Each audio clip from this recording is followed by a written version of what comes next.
Football, basketball, debate, you name it, the big rival to my high school in the Central Valley of California was in the next town down Highway 99. Over the years I've gotten friendly with a student from that other school. During high school he wasn't much interested in studies, in fact, he almost flunked out. Growing up on a ranch on the outskirts of town he spent a lot of time alone, reading science fiction and tinkering with hot rods, his passion. The week before he was to graduate, a car sped past from behind as he was making a left turn into his driveway, smashing his small sports car to bits. He almost died. After recuperating, my friend went to the local community college, where he discovered a calling that riveted his attention and mobilized his creative talents, filmmaking. After transferring to a film school, he made a movie for his student project that caught the eye of a Hollywood director, who hired him as an assistant. The director asked my friend to work on a pet project, a small-budget film. That, in turn, led to my friend getting a studio to back him as director and producer of another small film based on his own script, a movie that the studio almost killed before its release, yet which did surprisingly better than anyone expected. But the arbitrary cuts, edits, and other changes the studio bosses made before releasing that movie were a bitter lesson for my friend, who valued creative control of his work as paramount. When he went on to make a movie based on another script of his own, a big Hollywood studio offered him a standard deal whereby the studio financed the project and held the power to change the film before its release. He refused the deal, his artistic integrity was more important. Instead, my friend bought creative control by going off on his own and putting every penny of his profits from the first film into this second project. When he was almost done, his money ran out. He went looking for loans, but bank after bank turned him down. Only a last-minute loan from the 10th bank he implored saved the project. The film was Star Wars. George Lucas's insistence on keeping creative control despite the financial struggle that it entailed for him signifies enormous integrity, and, as the world knows, it also turned out to be a lucrative business decision. But this decision wasn't motivated by the pursuit of money. Back then ancillary rights meant selling movie posters and t-shirts, a trivial source of revenue. At the time, everyone who knew the film industry warned George against going out on his own.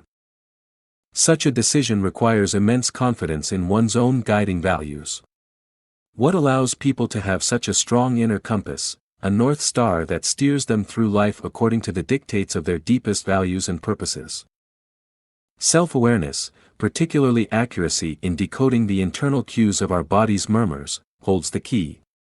Our subtle physiological reactions reflect the sum total of our experience relevant to the decision at hand.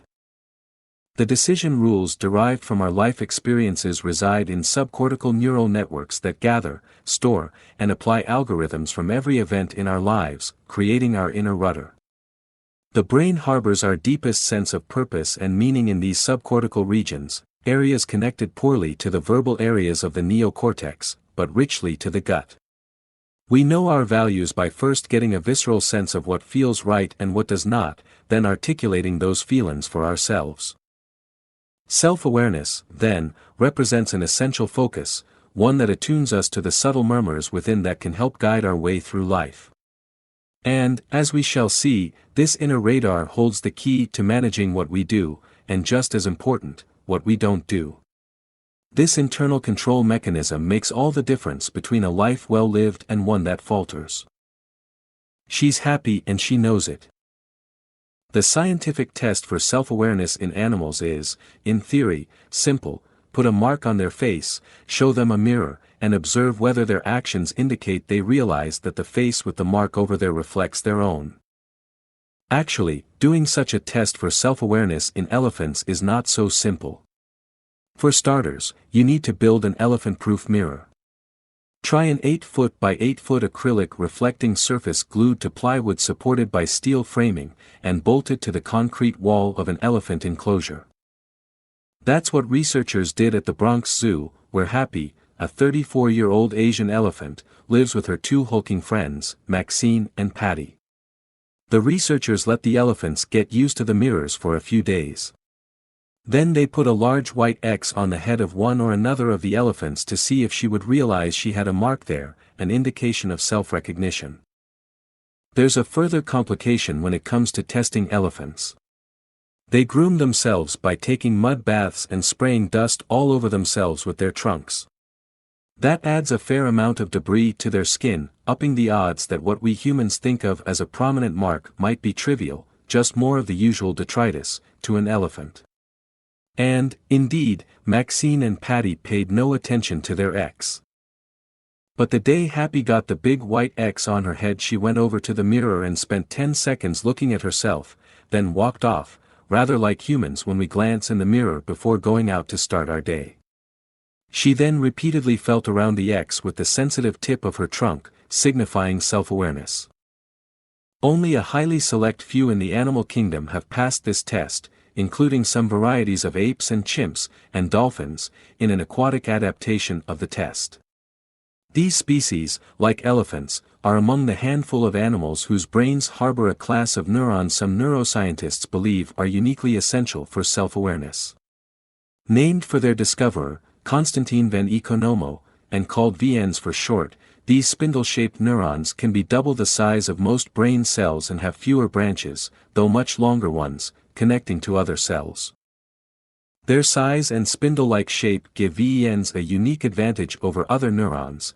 The signals they send travel faster and farther.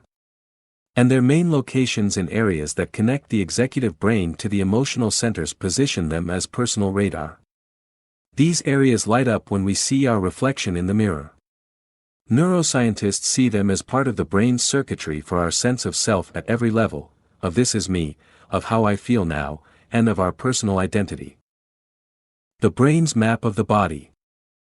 After being diagnosed with the liver cancer that was to take his life a few years later, Steve Jobs gave a heartfelt talk to a graduating class at Stanford University. His advice: don't let the voice of others' opinions drown out your inner voice. And most important, have the courage to follow your heart and intuition. They somehow already know what you truly want to become. But how do you hear your inner voice, what your heart and intuition somehow already know? You need to depend on your body's signals.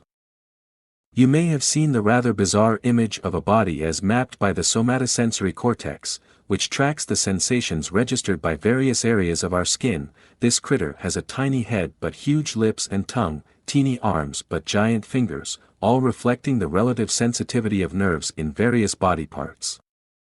Similar monitoring of our internal organs is done by the insula, tucked behind the frontal lobes of the brain. The insula maps our body's insides via circuitry linking to your gut, heart, liver, lungs, genitals. Every organ has its specific spot. This lets the insula act as a control center for organ functions, sending signals to the heart to slow its beat, the lungs to take a deeper breath. Attention turned inward toward any part of the body amps up the insula's sensitivity to the particular area we're checking on. Tune into your heartbeat and the insula activates more neurons in that circuitry. How well people can sense their heartbeat, in fact, has become a standard way to measure their self-awareness. The better people are at this, the bigger their insula. The insula attunes us to more than our organs, our very sense of how we are feeling depends on it. People who are oblivious to their own emotions, and also, tellingly, as we'll see, to how other people feel, have sluggish insula activity compared with the high activation found in people highly attuned to their inner emotional life. At the tuned-out extreme are those with alexithymia, who just don't know what they feel, and can't imagine what someone else might be feeling. Our gut feelings are messages from the insula and other bottom-up circuits that simplify life decisions for us by guiding our attention towards smarter options.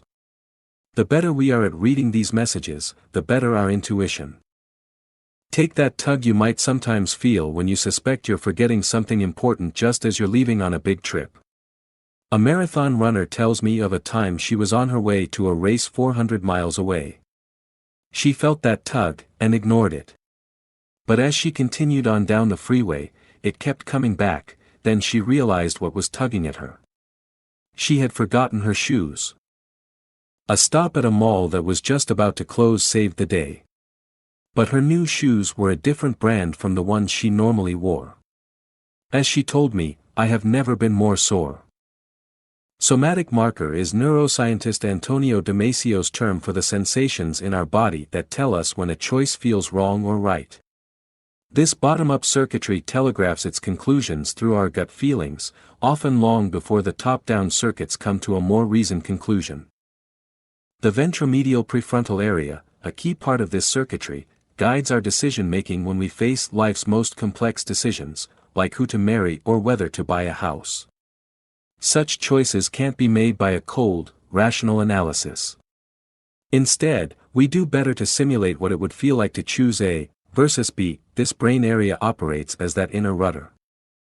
There are two major streams of self-awareness, me, which builds narratives about our past and future, and I, which brings us into the immediate present.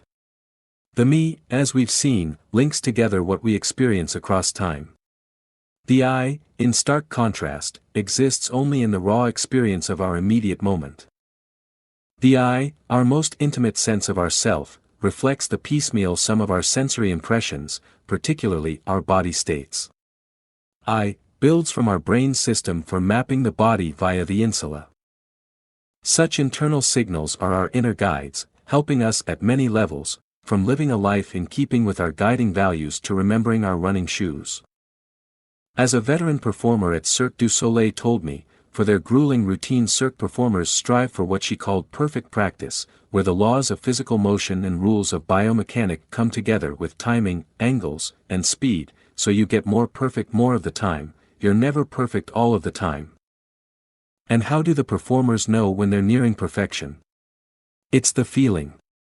You know it in your joints before you know it in your head.